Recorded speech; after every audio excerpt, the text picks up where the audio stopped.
महाराज जी, मैं दिल्ली से आया हूँ। आपका सत्संग YouTube के माध्यम से सुनता हूँ। हमें भक्ति भाव का ज्ञान नहीं है। हम पर कृपा करें कि हम दोनों भक्ति से जुड़ जाएं।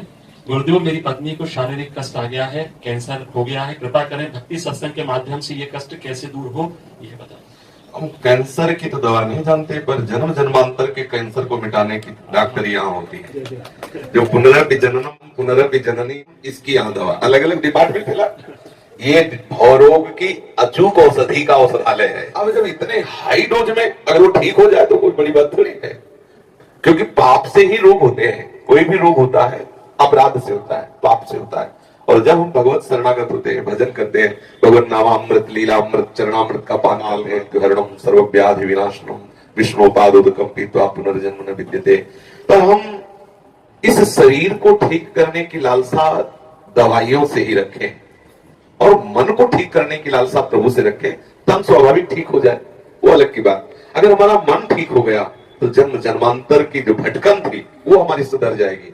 ये जो आशीर्वाद से रोग आदि ठीक होने की बातें हैं, एक तो हम इन बातों पर ज्यादा विश्वास नहीं करते, क्योंकि भगवान श्री कृष्ण चंद्र जो गीता में कहते हैं, अवश्य में भोक्तव्यम कृतम कर्म शुभाशुभ। जो तुमने शुभ कर्म या अशुभ कर्म किए हैं, दोनों को तुम्हें अवश्य भोगना पड़ेगा।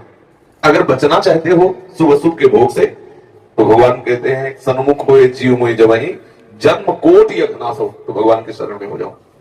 अब अगर वो उचित समझेंगे, देखो इतना तो निश्चित समझ लो कि आपकी आयु निश्चित है, उसमें ना तो राई बढ़ सकती है और तिल घट सकती है। जो विधना ने लिख दिया, छठी राव के अंक, राई घटे न तिल बढ़े, रहुरे जीव निसंग। ये बात समझ आ गई।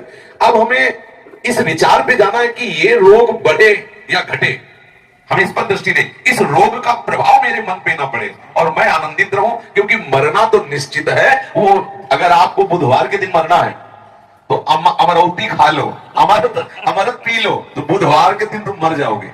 और अगर नहीं मरना है तो हमें डॉक्टर ने कहा था 5 वर्ष में मर जाओगे, 15 साल हो गए तुम्हारे सामने बैठे हैं। अब डॉक्टर है कि नहीं वो पता नहीं, लेकिन हम आपके सामने बैठे हैं। और हालत थी ऐसी हालत थी, ऐसी किडनी की थी, लेकिन रोज ऐसा जैसे नौका डूबी और कितनों को पार कर दिया भी डूबी ले। ये ऐसी दशा, हम हरि के सहारे हो जाए। ये तो दवा खाते हैं कि कैंसर भले कोने में बना रहे, लेकिन हमारा मन प्रिया प्रीतम के चरणारविंद में हो। निश्चित है कि अगर आपको 1 वर्ष बाद मरना है तो 1 वर्ष बाद मरना है। बड़े बड़े स्वस्थ किडनी और दिल वाले और लीवर वाले 1 मिनट में चटनी हो जाते हैं, रोड में नहीं हो जाते। तो हम मरने से क्यों डरे, क्योंकि वो तो मरना है, वो एक तिथि निश्चित है। अब हम इसमें वो कार्य कर लें जो किसी और जन्मों में नहीं हुआ, जो और किसी कार्यों से लाभ नहीं मिलता, वो है भजन। अगर हम भजन करने लगे तो क्या नहीं हो सकता, भजन से क्या नहीं हो। एक कैंसर की बात, पूरे विश्व का कैंसर नष्ट हो सकता है। पर अगर हम इसी शरीर को केवल स्वस्थ रखने की बात सोचें, एक अमूल्य धन हमारे पास नाम आया और उस नाम से हम एक शरीर का कैंसर मिटा दिया, तो क्या होगा? और विषय भोगेंगे और अपराध करेंगे, फिर नर्क जाएंगे।